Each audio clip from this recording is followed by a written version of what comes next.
السلام علیکم دوستو، ایران نے پاکستان پر تو بے رحم حملہ کیا تھا، لیکن اب تک ایران نے اسرائیلی حملے کا جواب کیوں نہیں دیا؟ تو ایک وجہ تو یہ ہے کہ ایران نے اس حملے کا ذمہ دار یونائٹڈ اسٹیٹس کو ٹھہرا دیا ہے۔ ایران کا ماننا ہے کہ یہ اسرائیل سے امریکہ کرواتا ہے۔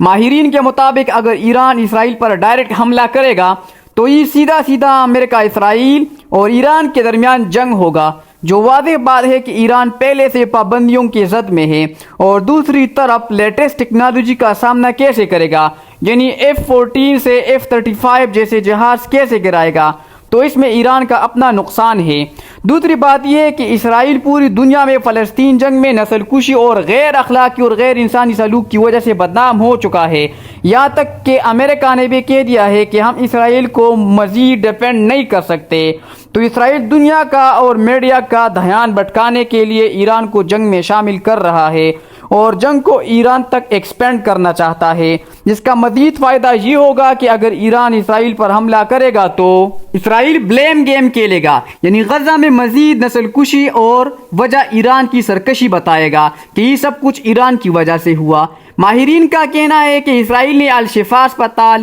ورلڈ کچن کے فوڈ پروگرام، یونائٹڈ نیشن کے پیس کیپرز پر حملوں اور فلسطینیوں کی نسل کشی کی وجہ سے دنیا میں آئسولیٹ یعنی تنہا ہو چکا ہے۔ پوری دنیا اور یورپ تو دور، امریکہ اور اسرائیل میں بھی اسرائیل کے خلاف احتجاج ریکارڈ ہوئی ہے۔ اس کے علاوہ کچھ ممالک جیسے اسپین، مالٹا، آئرلینڈ اور سلوانیہ فلسطین کو ایز اے اسٹیٹ تسلیم کرنے جا رہے ہیں۔ تو اسرائیل اپنی غلطی کو مٹانے کے لیے سارا ملبہ اور نزلہ ایران پر ڈالنے کی کوشش کر رہا ہے تاکہ عالمی سپورٹ دوبارہ حاصل کرے، اور کچھ ممالک جیسے یونائٹڈ اسٹیٹ، UK اور کچھ یورپی ممالک تو صرف بہانا چاہتے ہیں۔ ایک اور وجہ یہ بھی ہو سکتی ہے کہ رواں سال امریکہ میں الیکشن ہونے جا رہے ہیں، تو جو بائیڈن جو الیکشن آلریڈی ہار چکا ہے، لیکن شاید جانے سے پہلے اسرائیل کو تمام عربی ممالک سے تسلیم کروانے کے لیے یہ حربہ استعمال کر رہا ہے کہ ان کو بھی جنگ میں کھینچنے کی کوشش سے ڈرایا جا رہا ہو۔ آخر وجہ یہ بھی ہو سکتی ہے کہ یوکرائن میں نیٹو ممالک کی سپورٹ ماند پڑ گئی ہے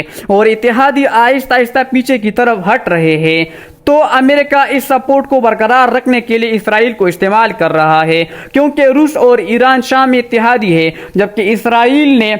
ایرانی سفارتخانے پر حملہ گولان ہائٹ سے کیا تھا۔ یہ وہی جگہ ہے جس پر رشیا کا کہنا ہے کہ ہم نے اس کو چڑھوانا ہے، تو شاید اس کا بدلہ لینے کے لیے روسی یوکرائن میں جنگ مزید تیز کرے گا۔ اس سے امریکہ کو دو فائدے ہوں گے، ایک ہی کہ اتحادی دوبارہ کم بیک کریں گے، یا امریکہ کو روس پر حملے کا موقع ملے گا، لیکن شاید یہ روس پر حملے والا آپشن ناقابل غور ہو سکتا ہے۔ روس اور چائنا کی سپورٹ کی وجہ سے ایرانی پارلیمنٹ نے کہا ہے کہ اسرائیل نے ہماری ایمبیسی پر حملہ کیا ہے اور ہم بھی ان کی ایمبیسی پر حملہ کریں گے، تو روس اور ایران کو احتیاط سے کام لینا ہوگا، کیونکہ اگر ایران کسی بھی مسلم یا غیر مسلم ممالک میں اسرائیلی سفارتخانے کو نشانہ بنائے گا تو اس سے اسی ملک کی خود مختاری پر سوال اٹھے گا، جس سے یہ جنگ پوری دنیا میں پھیل سکتی ہے۔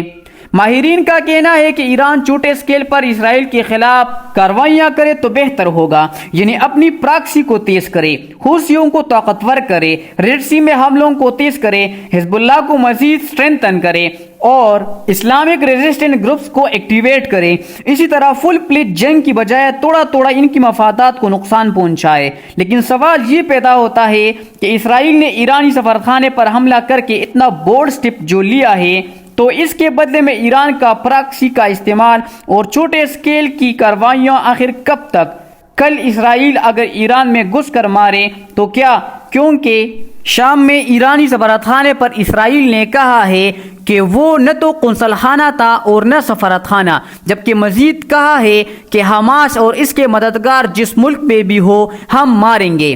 سوشل میڈیا پر فلسطینی نسل کشی اور عالمی سپورٹ کو جانے کی وجہ سے امریکہ ڈیفینسو پوزیشن پر چلی گئی ہے۔ امریکی عوام نے سوشل میڈیا پر ایک مضبوط آواز بلند کی ہے کہ یوکرائن پر امریکی سپورٹ رشین ایگریشن کی وجہ سے ہے، لیکن فلسطین میں جنگ تو دور کی بات، بلکہ وہاں تو نسل کشی ہو رہی ہے، اور اسرائیل نے ابھی تک حماس کا ایک بھی سرکردہ لیڈر نہ مارا ہے اور نہ پکڑا ہے۔ تو جو بائیڈن کو آئندہ صدارتی الیکشن بھی لڑنا ہے، اس الیکشن کی وجہ سے بھی US نے اسرائیل کو جنگ بندی کا کہہ دیا ہے۔